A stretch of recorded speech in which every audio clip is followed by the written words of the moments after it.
Good morning, everyone. I guess if you're on the East Coast, maybe it's a little bit later than morning. Today's webinar is how IP litigation will be impacted by new technologies, AI, smart devices, and cryptocurrencies. Today you'll be hearing from myself. My name is Gina Cornelio. I'm a patent prosecution partner in the Denver office. And our main speaker tonight is Jeremy Elman, who has a focus in IP litigation and is in our Palo Alto office.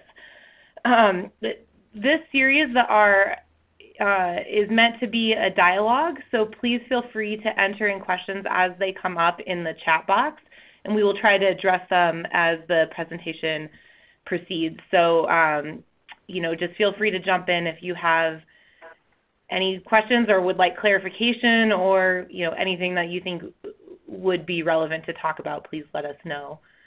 And now I'll be turning it over to Jeremy to get started. Hi, Gina.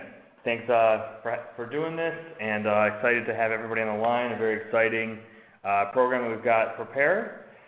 So, welcome to everybody on the call. I understand that we have close to 200 people registered for this webinar from 14 different countries. So obviously, it's something that's really appealing to a lot of people on a lot of levels, and we're going to cover a bunch of topics today.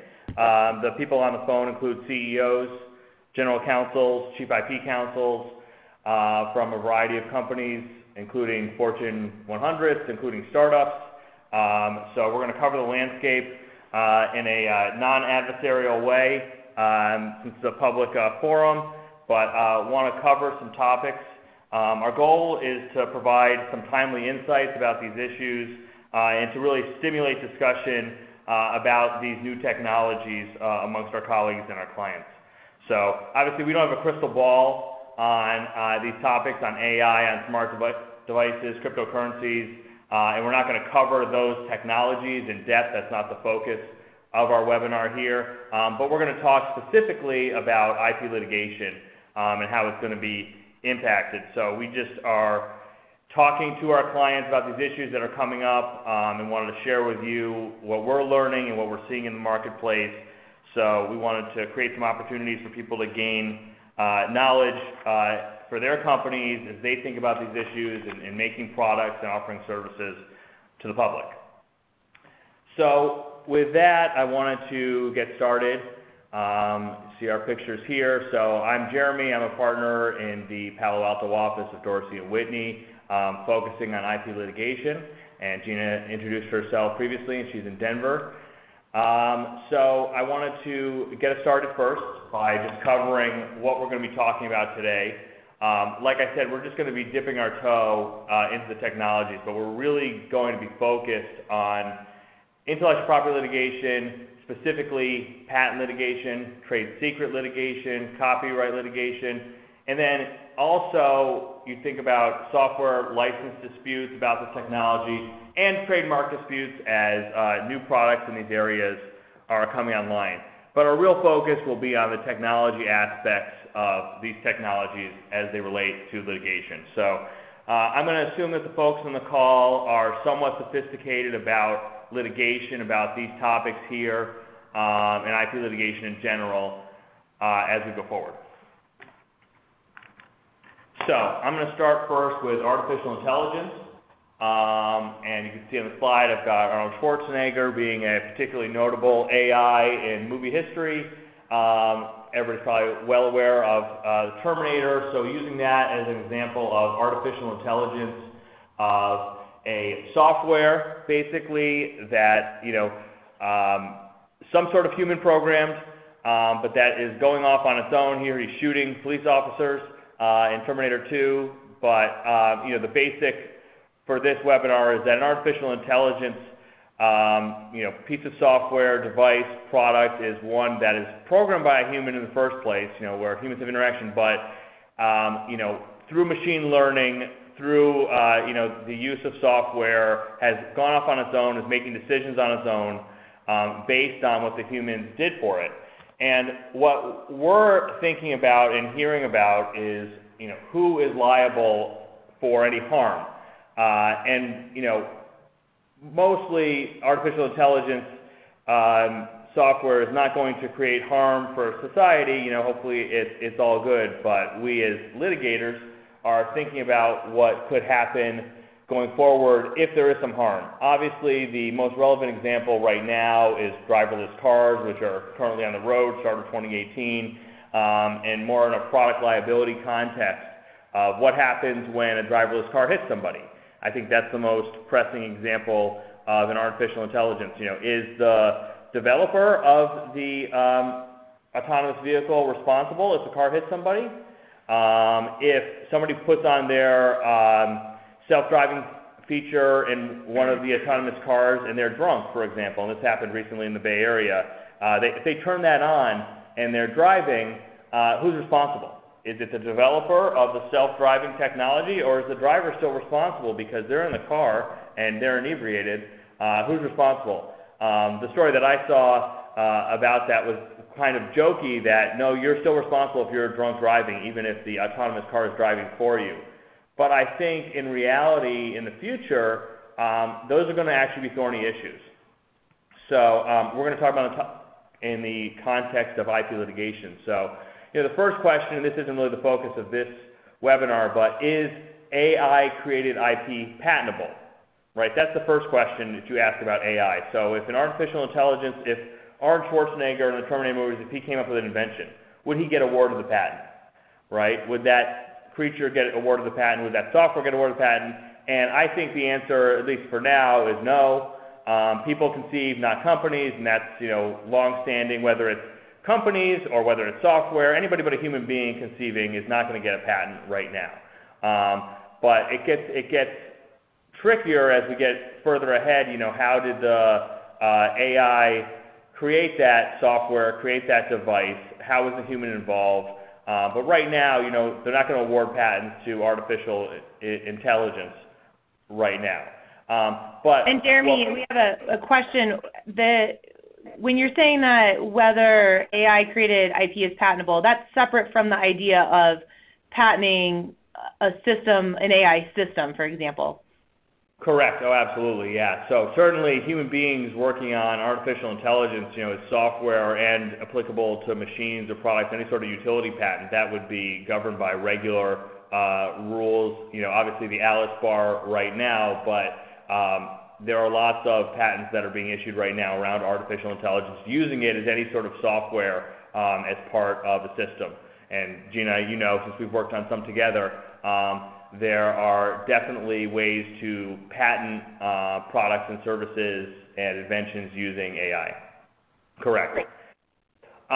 So what I want to talk about specifically, and something that people aren't really thinking about with AI, is because the AI doesn't have feelings, emotions, if it's part of a company that is infringing, whether a product or a service that they're offering to the public, and a patent plaintiff or a copyright plaintiff accuses a company or a person of infringement, how does AI play a role if AI was part of the allegedly infringing device?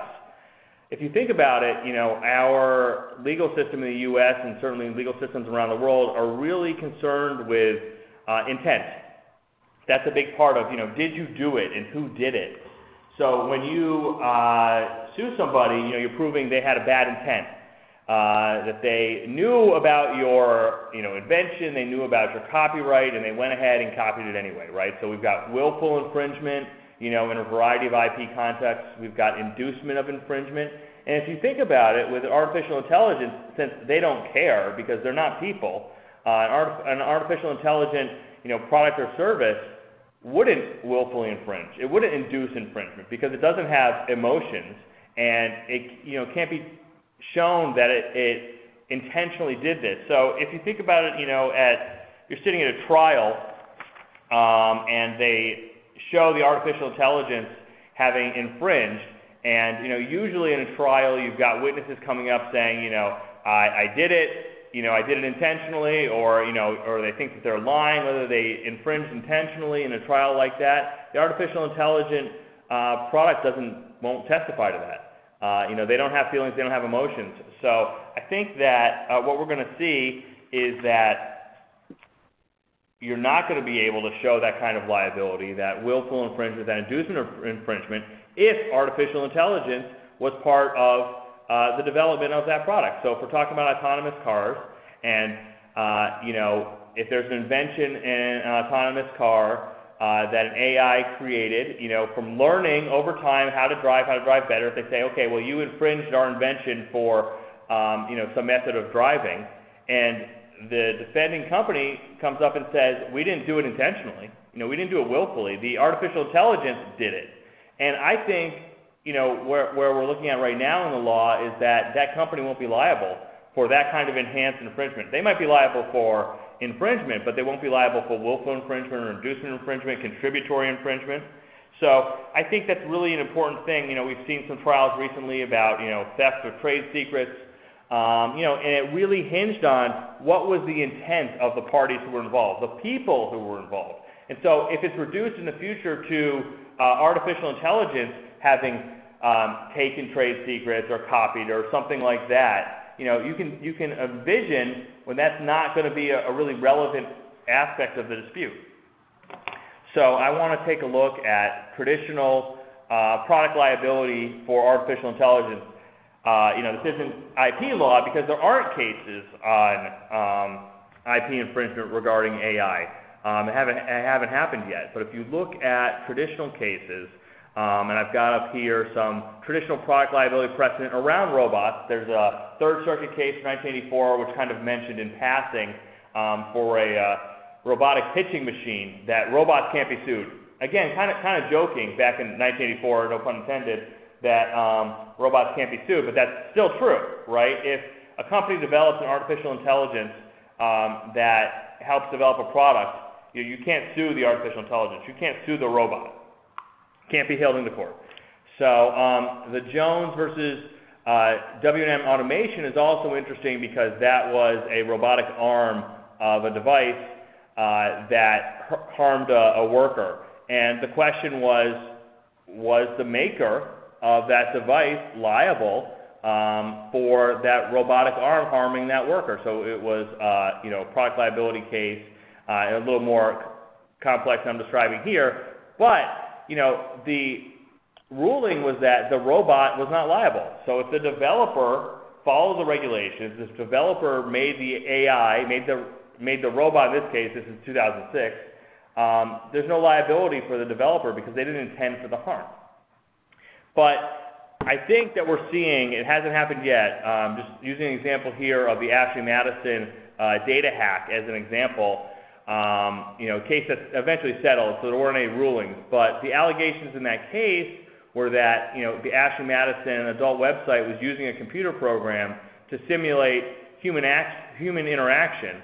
And so the allegation was that the AI that those bots that were using, that were interacting with humans, could have given rise to fraud. And so it's still unproven what's going to happen, but you already see it in the marketplace where there are products using AI that the question is, did the developers, intend for there to be harm? The people who were programming those bots to talk to human beings, were they intending to defraud those customers into thinking that they were real human beings?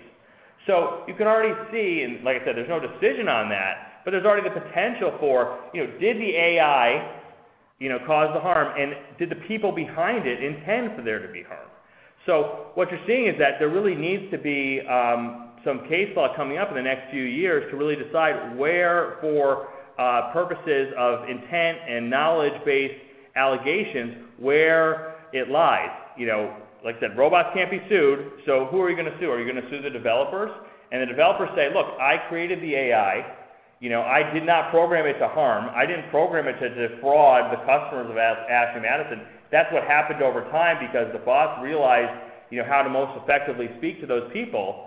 But I didn't intend for that to happen, right? So, right now there's a reasonable person, it says reasonable man, it's a reasonable person standard for human developers. So if they didn't intend the harm, if the Ashley Madison developers didn't intend the harm, then they shouldn't be liable. But is that the right result? Because if those customers for Ashley Madison were actually defrauded, are you saying that there's no liability whatsoever? There can be no willful infringement in IP litigation. There can be no intent requirements if you just say that the developers didn't intend for there to be harm. So that's a really interesting question that we're focused on and thinking about today, because it can't be that nobody's responsible. If there is willful infringement, if there's inducement infringement, you shouldn't be able to get out of it because you say, well, the computer did it. And, you know, those traditional product liability precedents are interesting, but I don't know if they're relevant now when the artificial intelligence, you know, in this day and age is getting smarter and smarter all the time and able to make decisions. This next slide here, and I'm on slide 7, talking about artificial intelligence, specifically on IP litigation. I've got a Recode article here saying that driverless cars are going to be on the road here in California, you know, in the next month, and I know that they're on the road in Phoenix, and I think Atlanta already. So you've already got driverless cars on the road, and what happens, you know, if they hurt somebody? And we haven't had a case yet. You know, we've had some allegations of, you know, people getting hit by test devices, but if this is going to be a reality in 2018, that there's going to be these AI products out in the world without human supervision, what happens? And so that's a separate product liability discussion, but for IP infringement, it's going to be really interesting because it really, you know, changes traditional notions of what we think about, you know, and in researching this webinar, I'm looking at things that are from, you know, law school of who had the last clear chance to avoid the accident, and mens rea requirements. But IP litigation, a lot of it revolves not just around what I call innocent infringement, you know, patent infringement, copyright infringement, you know, if you don't have the intent to harm, but also the willful infringement and the knowledge infringement. And you know, if you're on this call and you've been in IP litigation, that, you know, the evidence, the documents, the emails, the memos, a lot of it involves about who knew what when. You know, what those little bricks say as you go to trial and you have these complex disputes. And with AI, it's going to change that because the AI is not going to be writing those emails. So that's one aspect of it. Not going to be saying, oh, let's go get this, let's go infringe, I don't care, you know, things like that are not going to be available in that kind of dispute. So we took a look, didn't find IP infringement disputes regarding artificial intelligence or AI-assisted software. Looked on Lexis, looked for machine learning, didn't see it. So, you know, I'm curious if anybody on this call has experience with cases like that. It's not appearing that issue is really a dispute of does AI infringe? And so that's an issue. Like I said, this call is just putting our toe in the water about artificial intelligence. But when you think about it, and this is coming online, like I said, 2018, with at least autonomous cars, and you know, most of you on the call are involved with AI products and services, where what's going to happen when you get into disputes about inventions, who came up with it first, what do the products do, what's the intent? And so that's really a new area of law, you know, that we're going to be watching. So I'll move ahead here. Jeremy, do you have a sense, since you're, you know, in the heart of Silicon Valley, do you have any predictions about the types of industries you'll see impacted with respect to patent litigation or IP litigation with respect to AI? Yeah, no, that's a good question, Gina. So, I mean, obviously, the car industry is the first one that's going to be impacted because those products are going to be on the road. And I think that any other sort of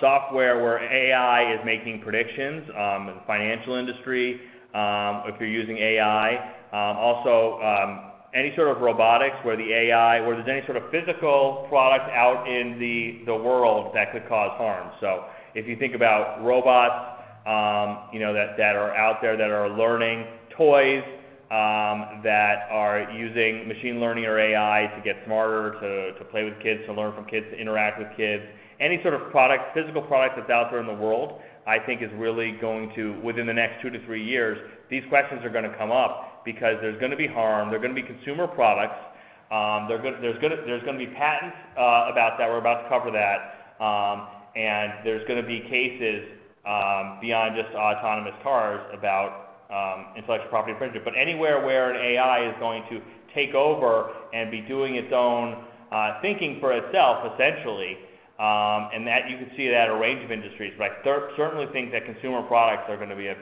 big one, starting with autonomous vehicles. So just some predictions here. Like I said, there's not cases on it. So got patent litigation.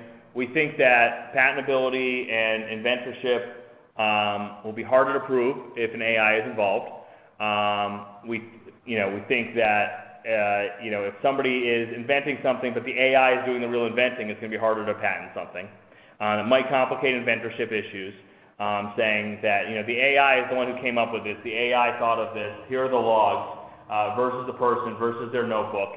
Showing that. So that might be an issue in patent litigation if there's AI involved saying you didn't really invent this. Then we also think that there's going to be patent claims such as method claims that might be easier to prove based on written proof. If you think about it with the AI, there's going to be physical, tangible evidence of what the AI is doing, what the AI is thinking. There's going to be code that can be referred to. And so if an AI is involved in, conducting a method, for example, like conducting a method for a financial transaction, you're going to be able to see exactly what they did and didn't do. So method claims where you're required to perform 6 steps, let's say, to infringe a patent, that might be easier to prove. As opposed to showing how the product works or a demonstration in court, you just bring in the AI source code. You bring in the instructions for the AI. Now, it might be complex, but it will be written down in evidence. So that actually might be an interesting trend in the future with AI, is that because less human involvement, less guesswork, it might be easier to prove certain patent claims. But we do think, like we're talking about here, enhanced infringement, talking about if it was egregious conduct, if it was willful infringement, inducement of infringement, we think it's going to be harder to prove if an AI is involved. That's what we were talking about before. If that intent and knowledge, those aspects of patent law, for patent litigation specifically, are going to be a lot harder to prove if a robot is doing it and you don't have the human emotion side. For trade secret litigation, we think that it's going to be easier to prove that there's independent economic value for a trade secret if an AI is involved. If it's something that an AI is coming up with, that a sophisticated software system is creating, then that's easier to show that it has economic value, something that is worthwhile. So if you have a trade secret that's created in part by an AI as opposed to talking about inventorship with patents, we think that if it's kept as a trade secret and kept in a reasonable manner under trade secret law, that if an AI is involved, it'll be something that's easier to show. However, the not generally known standard, right? A trade secret has to have something that has independent economic value from being not generally known. We think that's going to be harder to prove if an AI is involved on the defense side. If there is an alleged trade secret that an AI was able to come up with on its own, how do you, as a plaintiff in trade secret litigation, prove that it wasn't generally known if somebody else's AI could figure it out, right? So that could really, I said here, explode the use case for trade secrets. If you think about it, trade secrets are honed over time, typically by human beings. If an AI, much smarter than us, as we understand and will be in the future, is able to independently develop a trade secret, the whole case for trade secrets is that it's not generally known, is that trade secrets are something that nobody else can know. But, and I'm not developing AI presently myself, but I, work with folks that are, and the AI is much smarter than us humans. So, it's possible that they're going to come up with these trade secrets. And so if you accuse a company of trade secret misappropriation, they say, we used AI to come up with that. If you think about, ways to do legal research, for example, that are using AI right now, something most lawyers in this call are familiar with, that they're using very sophisticated algorithms to come up with ways to mine data in legal cases that we humans can't conceive of. And so if you say, well, it was my trade secret of how to do that legal research, they say, no, we came up with it on our own through the use of an AI. It's going to be hard to prove that you have a trade secret. And as more and more of the world's software involves AI that's smarter than we are, it's going to be tougher and tougher to prove trade secrets cases, if you think about it like that. And on copyright litigation, again, we think it's going to be harder to prove ownership if an AI is involved. And I'm referencing the monkey selfie case here that you guys might be familiar with from a couple of years ago, where a photographer was in the jungle getting shots, and the camera was set up such that one of the monkeys in the area took a selfie, right? And it's kind of a joke, but it's not really a joke when you think about the larger issue here is that can a non-human claim ownership of IP, specifically of copyrights? And so, I also use the example of the next Rembrandt, which was a software program that basically created on its own, a work of a great master of a Rembrandt, and that was a couple of years ago. And so there are lots of other companies that are showing that AI can come up with its own, what we would call original creations in terms of IP.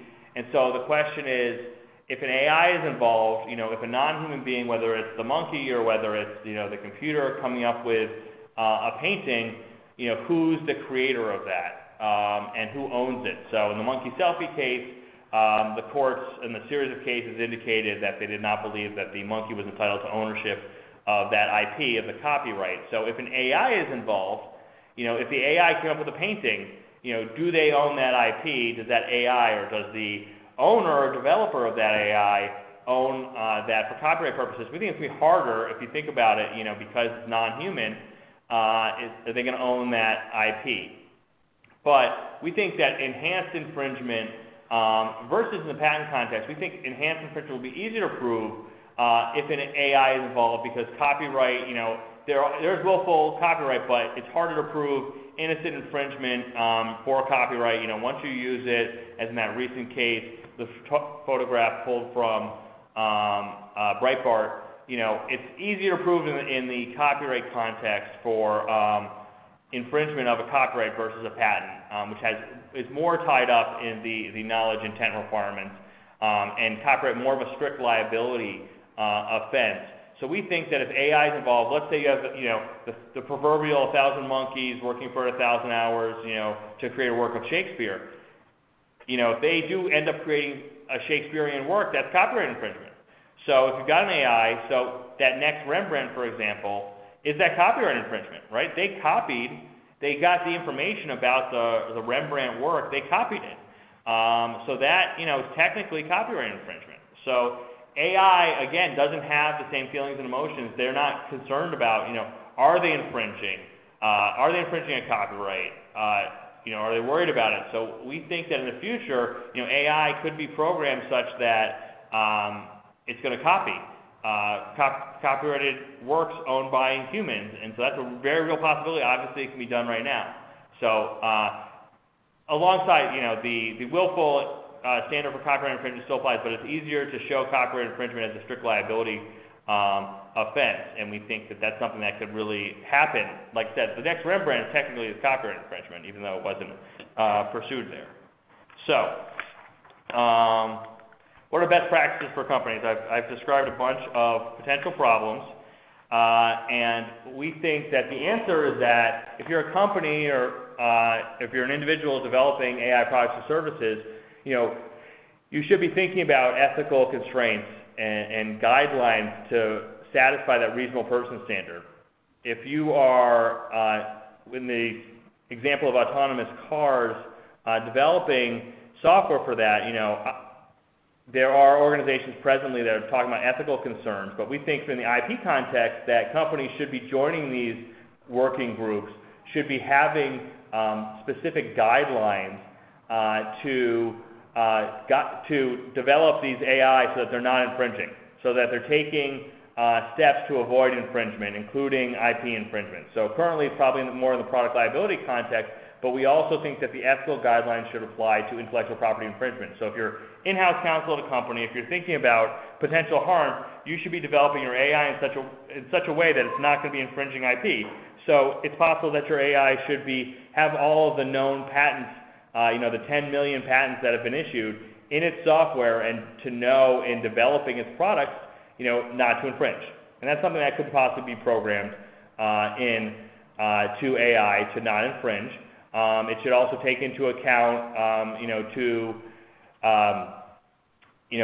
be ethical in terms of its decision making. If they know there's a patent out there and make a decision, even if it's outside of the programming from a human, it should be guided by policy, so that the company, when they go into court, if they get sued for the AI infringing on a variety of IP topics, say, here is our guidelines with our AI. Just like any other issue that you come up in litigation with, and you say, here's our policy, we don't allow our AI to infringe IP. We say no copyright infringement, no trademark infringement, no trade secrets, no patent, and have to figure out how you tell the AI that. I use Microsoft's example as they have a program for ethics and engineering and research, for AI.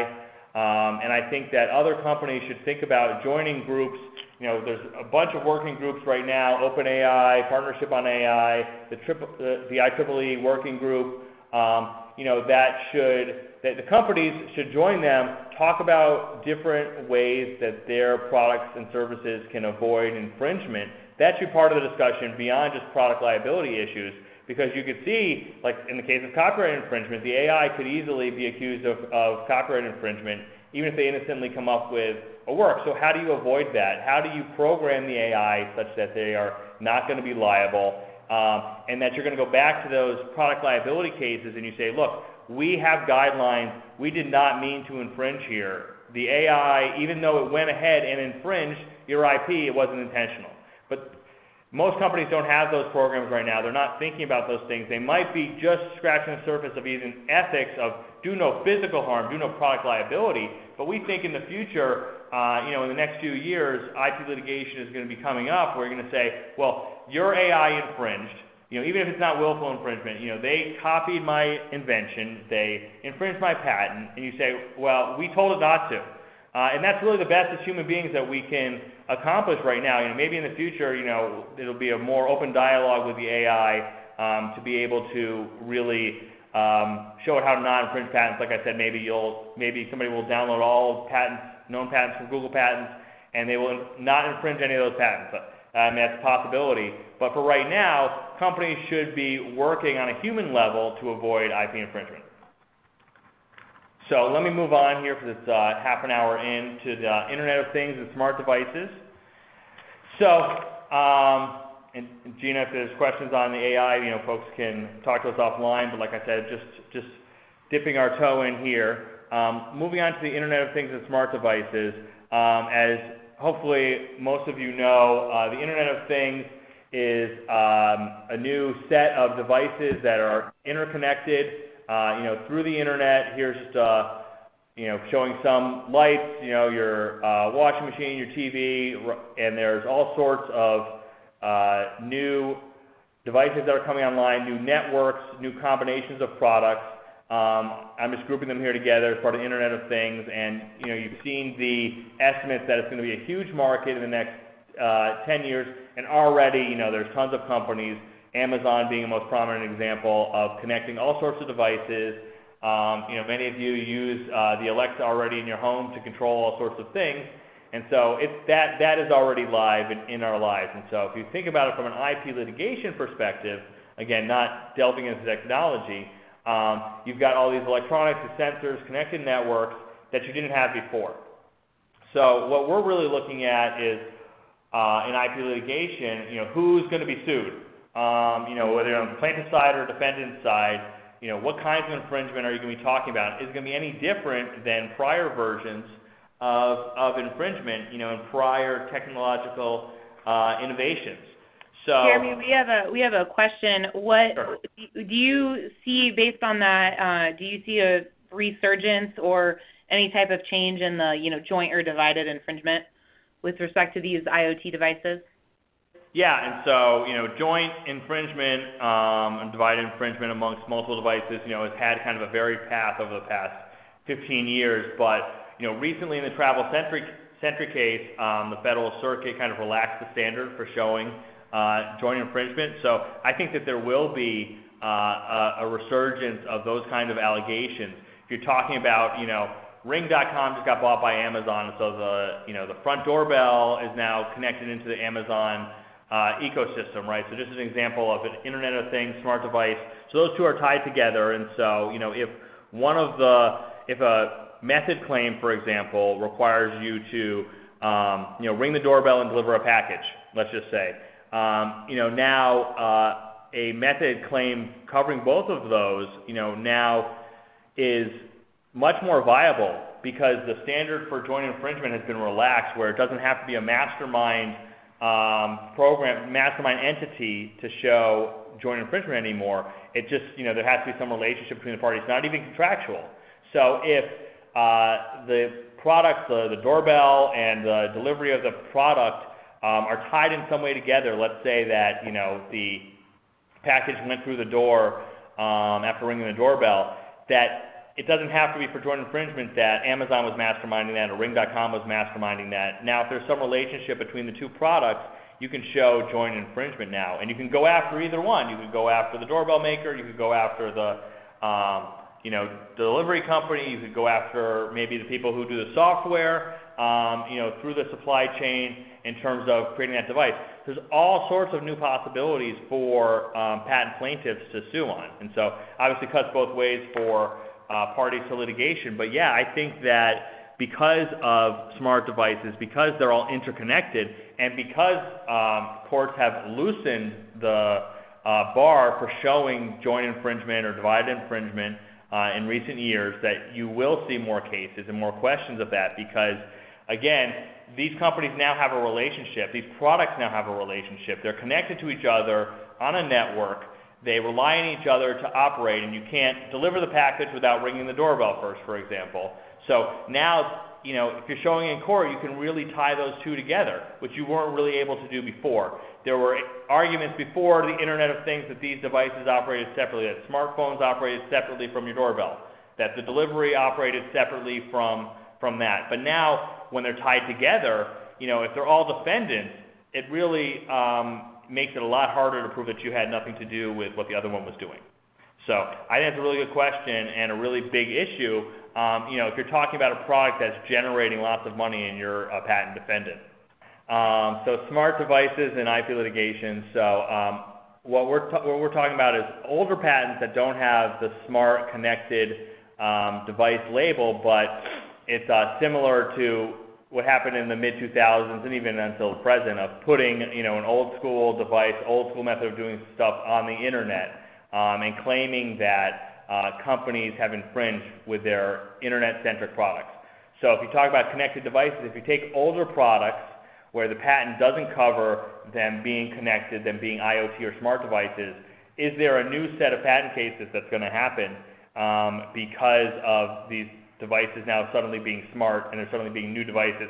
If you take a washing machine, for example, that, there have been some patent cases on washing machines, but now if it's a smart washing machine that has new technology and is connected to, your smartphone, for example, can an older patent that just covered a washing machine, for example, be applied even though it didn't have the smart functionality? So now you're selling a whole new set of washing machines, a whole new product line that are smart washing machines. Can you use older patents about washing machines to allege infringement? And there's not cases on this yet of whether smart devices of adding that, if that changes, does that change the product? Because now it's a smart washing machine that is running cycles in a different way. Obviously, it depends on what the patent says, but if the patent on the washing machine was broad enough to cover any sort of, Wi-Fi connection or any sort of internet connection, and now there's a smart device, does that now infringe even though it's a 15-year-old patent, for example? So that could be a new set of patent cases. We haven't seen them yet, where the defendant says, well, this is a new smart device, a new IoT device, has nothing to do with the bland Wi-Fi, WiMAX, Bluetooth washing machine patent that somebody got in 2004. But we expect that to happen. And so we expect more traditional companies, if their components are now part of smart devices, that washing machine in my example, if that's now part of a smart device, and so if there is a company that comes out with a way to control a washing machine or a refrigerator or a coffee maker through the connected network, can a traditional manufacturer of those devices now be pulled into patent litigation, the coffee maker be pulled into patent litigation because they're now part of this network? That hasn't been proven yet, but that could be, or a bunch of smartphone apps that control various things, and it controls the washing machine, controls the coffee maker. Can those traditional companies be pulled into patent litigation? They would say, no, we're just making that traditional washing machine or coffee maker, but because it has that smart functionality, right? So you say that app can now control the washing machine. And so therefore, this patent over an app that can control a variety of things now applies to washing machines. So the reverse. And we expect to see cases like that as well. And then the last thing about smart devices is, newer patents. People filing in the past few years, 5, 10, maybe even 15 years about smart devices. There are lots of mature companies who are buying startups, who are, doing their own development in the smart space. And what are they filing on? Are they filing on these new connected networks of IoT devices? And who's going to own that patent landscape going forward? You see a lot of big companies that are buying startups. Are they buying their patents? Are there IoT patents that are going to be fundamental, foundational patents around IoT, and are they being sued on? Like I said, we have not seen there be a lot of action in this space in terms of patent litigation over, let's say, foundational IoT patents. And it's possible there are license agreements between the companies and they're choosing to not fight with each other. Big companies, like an Amazon, that have a lot of products. But you can imagine there's a lot of patents that would cover, a system for connecting the coffee machine, the washing machine, and that there are a lot of patents around that. So that's going to be a complicated, thicket of patents to navigate going forward. And with a lot of startups being bought and being incorporated into the more mature company ecosystem, you can see that there are going to be a lot of patents and patent disputes in that area. So predictions for this space. We think that it's hard to get into the hardware space in terms of Internet of Things and smart devices as opposed to AI, talking mostly about hardware here, consumer products, that the dominant players are going to look to enforce patents as the space consolidates. Like I said, I just mentioned, not trying to pick on Amazon or Ring.com, but that was a recent combination part of the IoT landscape, that you're going to see big players that probably have big patent portfolios already in the IoT space are going to consolidate. We might see competitor suits in the industry competing for, the connected home products. But we would expect that in the early 2010s, there to be a lot of patents that are just issuing now that still have 20 years of life till 2030 in the space. And as the mature companies, they might, place a higher value on IoT patents as the products come online. Smart devices just coming online now. Patents might get more valuable. We expect the mature companies to buy the patents. We expect mature companies to have filed a lot of patents, and they're probably well ahead of the curve of a lot of the startups here as far as connecting devices, connecting their coffee makers, connecting their washing machines, and have probably been thinking about this for a long time. But we expect the dominant players to be really involved in patent litigation and also get accused, by NPEs. So, like I mentioned before, we expect NPEs, PAEs, patent plaintiffs to assert older patents that they claim, I invented the, concept of a connected network for the washing machine, for the coffee maker. I wrote the patent in 2004. I wasn't able to take it to market because there weren't smart devices at the time, but I had invented it. And we expect to see patent plaintiffs, and they might be very valid and fundamental patents from the mid-2000s, really prior to the IoT space, that still have a few years of life and being asserted as smart devices come online. It's kind of a new type of product. So we expect there to be Alice-type arguments that the IoT aspects of the product are not sufficiently inventive, that just slapping smart on a washing machine is not enough to pass the Alice bar. We also expect there to be enablement arguments, because if that inventor came up with an app or the smart washing machine device back in 2004, they probably didn't anticipate here in 2018 what that product is going to look like, and so that patent may not be enabled if the folks on the call are familiar with that requirement of patent law, that basically the patent has to be a recipe for how to make the product. And so we expect enablement to be a defense argument. And we also expect that defendants in patent litigation are going to argue that the smart aspects of these devices, of the coffee maker, of the washing machine, are not entitled to large damages amounts, because how much does that smart device add to the value of the washing machine, right? The washing machine is still washing clothes.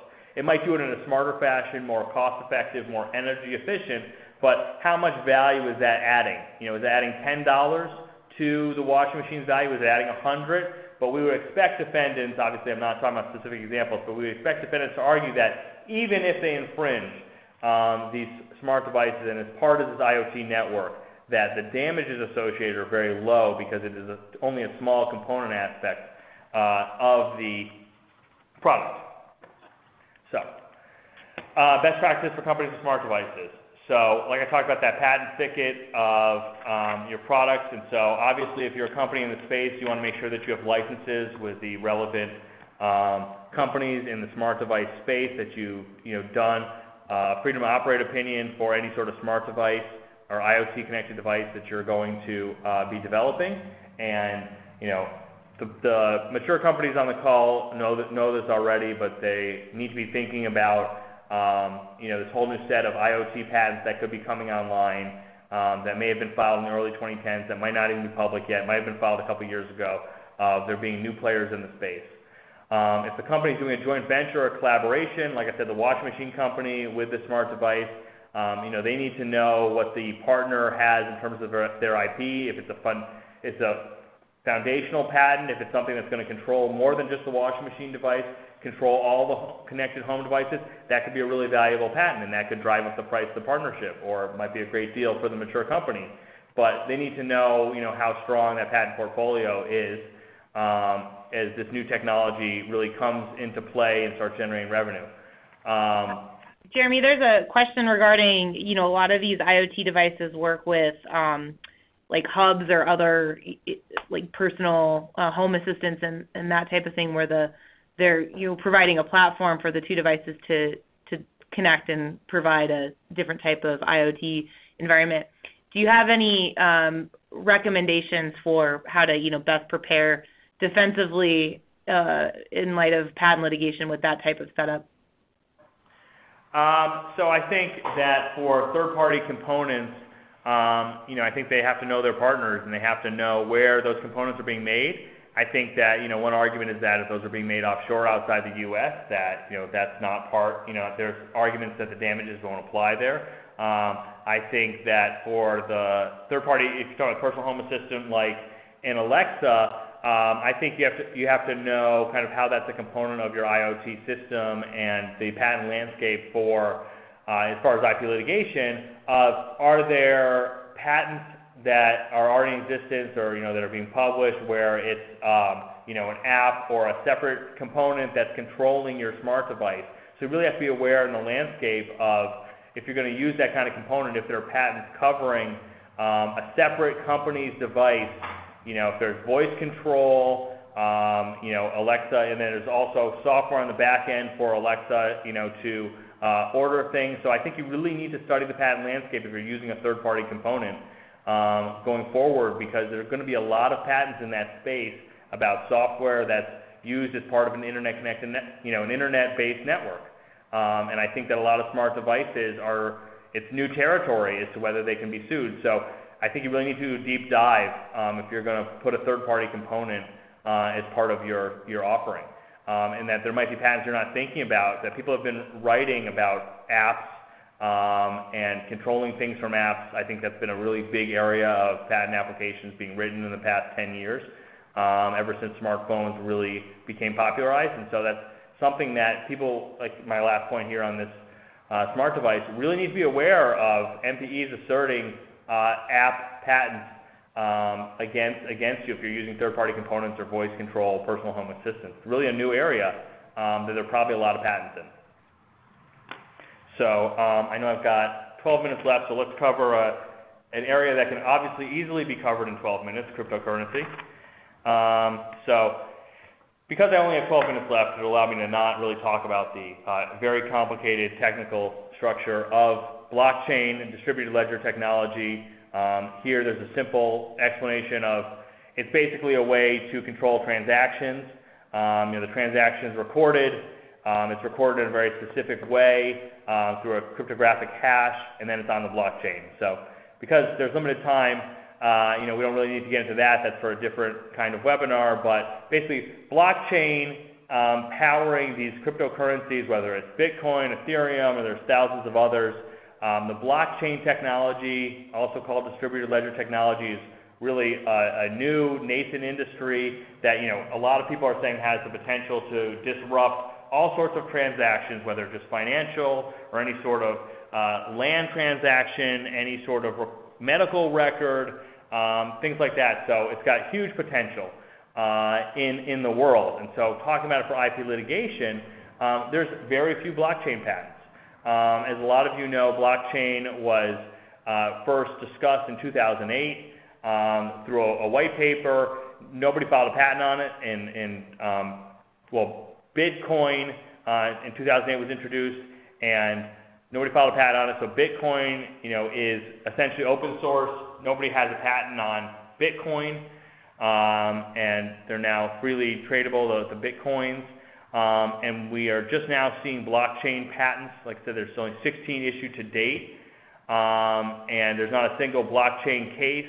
We checked to see if there are any CBMs at the patent office. There have not been. So this is entirely new here with blockchain. And you see an article every single day about blockchain and cryptocurrencies. But as far as IP, we think there's a ton of potential in the IP space for there to be different standards for blockchain. The blockchain itself is supposed to be a peer-to-peer network, non-governmental for verifying transactions. But typically, even with something like that, whether it's Bluetooth, Wi-Fi, something that's used universally, typically industry comes together, comes up with a standard, a protocol of how it's going to be used. We don't know. There's, like I said, there's thousands of cryptocurrencies, relatively unregulated. Even though there's various governments and privacy issues going on. But as far as IP litigation, there's not a single standard to adhere to. But you can imagine that in IP, tons of people are filing patents on blockchain. Tons of people are filing on Bitcoin and various things. So it's kind of a Wild West right now. So we think that there's, because it's a new way to communicate information and there's a ton of potential, that it's going to be highly disruptive. So here on the next slide, called a land grab, I've got a picture of one of the Winklevoss's design patents for a readout of their Bitcoin. And not to knock them, they were early in this space, and they have an issued design patent for a readout of Bitcoin.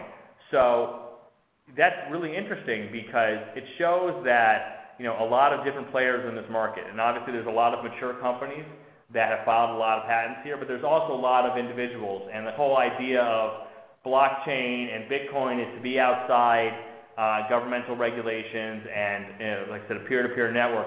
So you can imagine there's a lot of individuals or small companies filing blockchain patents right now. And so when we talk about the IP landscape of whether it's small garage inventors or it's MPEs or patent monetizers, there's a lot of opportunity for them to file patents, to buy patents, and there's also a ton of opportunity for mature companies, whether it's defensive or offensive, to own the space. So right now, and here we're talking 2018, but as far back as 2013, 2014, companies just started thinking about this.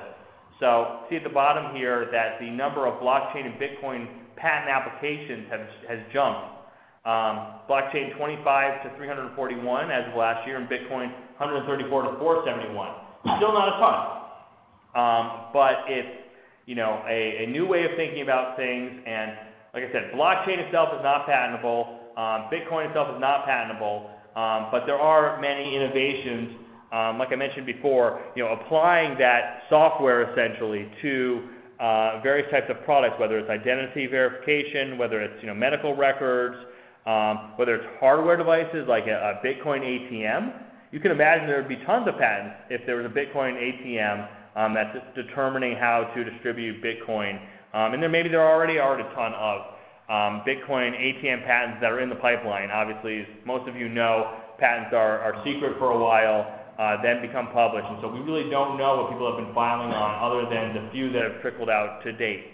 And so you can imagine the large financial institutions are already all over this and are some of the largest players already in cryptocurrency and getting IP. But this is it's a really big issue going forward. It could have the potential to be like the smartphone wars, where it's an entirely new set of products, tons of new patents, huge potential competitors in the space, whether it's financial companies, whether it's new Bitcoin mining companies, a company that's raised a huge ICO. there's really large potential here in IP litigation for, it's not going to be who came up with Bitcoin, right? That's already come and gone. But in terms of a consumer product that's hugely popular around one of these cryptocurrencies, there could be big competitor suits about it, big sets of IP litigation. So the question is, will operating companies become patent plaintiffs? Will some of these companies, let's say a financial institution, have enough patents that they want to own the space? They were the first, and maybe it's something akin to Microsoft early on, that's the first one to come up with a fundamental way to use blockchain for everybody every day. Or maybe it's an Apple. They're going to come up with the ATM machine that's going to distribute Bitcoin. There's still the opportunity in this space for that to happen. So obviously, and Jeremy, just as a patent prosecutor, I'd say that there's some parts that people may have been discouraged on the business method side from trying to pursue patent protection, but I think that there's a lot of innovations around this technology that are probably patent protectable. And so to definitely talk to a patent prosecutor if you're in that space about ways you can kind of set out your company's land grab. Yeah, exactly, right. Exactly, Gina. So this is all perspective now. Again, there's no blockchain cases, there's no blockchain IP litigation yet, but you can imagine there's going to be a lot of it. People are able to file foundational or fundamental patents and have over the past few years been able to do that because this is a relatively new technology. So, even a patent that was application filed, in 2009 after Bitcoin came out, it still has a long shelf life left. And, like I said, the idea of Bitcoin, these peer-to-peer networks, somewhat like a Napster, is kind of to be, not aligned with big companies. So there's probably a decent amount of potential patent plaintiffs out there, companies that are trying to get into the market, maybe succeed, maybe fail, and ones that could be patent plaintiffs. So we're definitely going to see that in the next 5 to 10 years, especially, like I said, you see blockchain every single day in the news. There has to be financial patents. There have to be software patents that are worthwhile.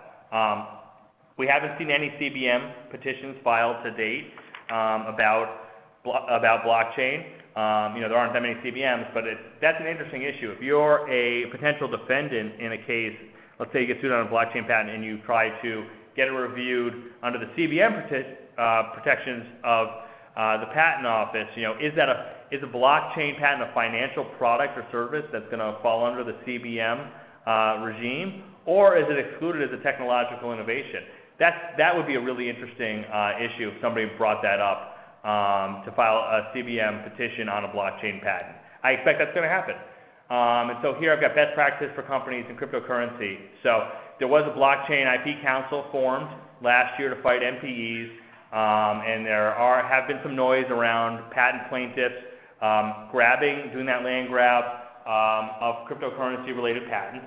And I think that's a really interesting area, on both sides, because, like I said, it's a new area, potential for a smartphone war style issue where new companies are going to come up, and it might be a mature company, it might be a startup, wanting to own the space, asserting their patent portfolio. We expect there to be standardization of this technology in terms of companies coming together saying, here's the protocol for how we're going to use blockchain.